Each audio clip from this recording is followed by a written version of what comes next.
Hello student, जैसा कि आप जानते हो कि अगर इस सेशन के अंदर आपको किसी भी सेंट्रल यूनिवर्सिटी के अंडर ग्रेजुएट कोर्स में एडमिशन चाहिए तो यूजीसी की तरफ से एक नई गाइडलाइन जारी की गई है।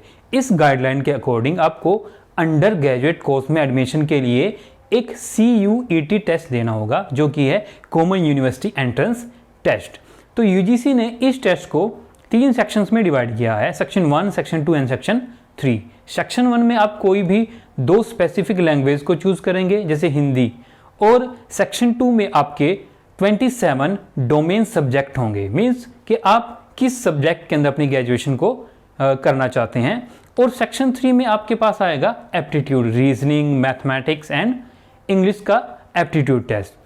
ये चैनल हमने बनाया है कि अगर आपको डोमेन सब्जेक्ट जो कि 27 है उसमें से अगर आप चूज करते हो कंप्यूटर साइंस, तो अगर आप कंप्यूटर साइंस की तैयारी करना चाहते हैं तो ये चैनल आपके लिए है।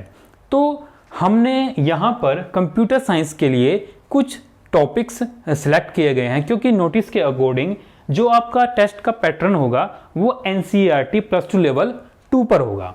ठीक है, तो यहाँ पर हमने कुछ सब्जेक्ट्स लिखे हैं। ये मेन सब्जेक्ट हैं जो कि आपके एंट्रेंस टेस्ट में यहाँ से आएगा, और अगर कोई नई चीज़ है तो हम इसमें वो ऐड कर देंगे। तो यहाँ पर डोमेन सब्जेक्ट सेक्शन 2 के अंडर यह है कंप्यूटर साइंस या फिर इंफॉर्मेटिक प्रैक्टिसेस। तो यहाँ पर सबसे पहला जो आपका टॉपिक या सब्जेक्ट कह लीजिए बुलियन अलजेब्रा। उसके बाद आता है लॉजिक गेट्स। बुलियन अलजेब्रा में आपके पास जो भी आप बाइनरी वेरिएबल्स हैं उसको कैसे ऑपरेट करेंगे। लॉजिक गेट्स में एंड और नॉट ये क्या होते हैं, कैसे बिल्ड किए जाते हैं, इन पे कैसे क्वेश्चन आएंगे। उसके बाद है कंप्यूटर हार्डवेयर, इसमें है रैम, रोम, हार्ड डिस्क, कंप्यूटर मेमोरी, ये सब कंसेप्ट आएंगे कंप्यूटर हार्डवेयर में। इनपुट आउटपुट डिवाइसेस होती हैं, प्रिंटर्स होते हैं, वो सब आपके हार्डवेयर पार्ट में आएंगे। उसके बाद आता है डेटा स्ट्रक्चर। डेटा स्ट्रक्चर अगर आपको मालूम है तो जैसे कि हम इसमें पढ़ते हैं ट्री क्या होते हैं, लिंक लिस्ट क्या होती है, क्यू क्या होती है। अगर नहीं मालूम है तो हम इसको डिटेल में करेंगे।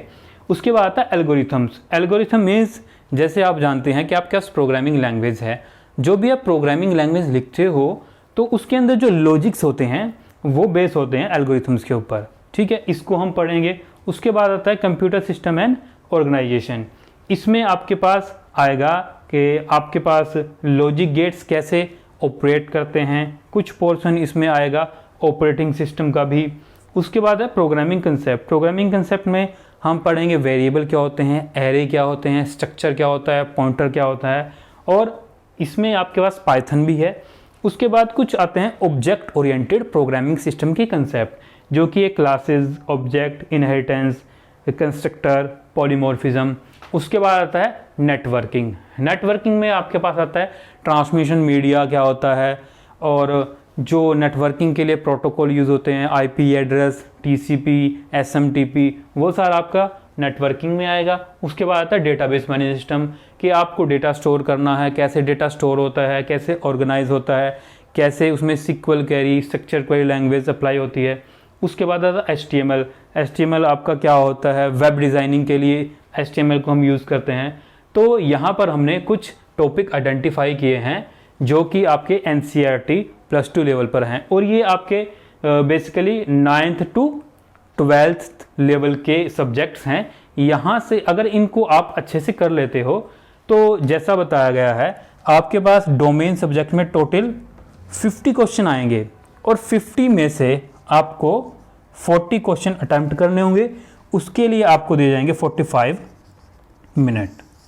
ठीक है, तो ये सब्जेक्ट है कंप्यूटर साइंस डोमेन सब्जेक्ट के लिए। तो अगर आप तैयारी करना चाहते हैं अच्छे से तो आप इस चैनल को सब्सक्राइब करें और वीडियो को लाइक करें, ताकि ज़्यादा से ज़्यादा लोगों तक पहुंच सके। तो अगर आप तैयारी करना चाहते हैं तो नोटिफिकेशन को भी ऑन कर ले, ताकि हम 2 या 3 दिन में जो वीडियो डालना शुरू करेंगे तो आपके पास नोटिफिकेशन आए और आप अपनी तैयारी को शुरू कर पाएँ। तो ये बेसिकली सिलेबस है आपका कंप्यूटर साइंस डोमेन सब्जेक्ट के लिए। तो प्लीज़ चैनल को सब्सक्राइब करें, वीडियो को लाइक करें। धन्यवाद।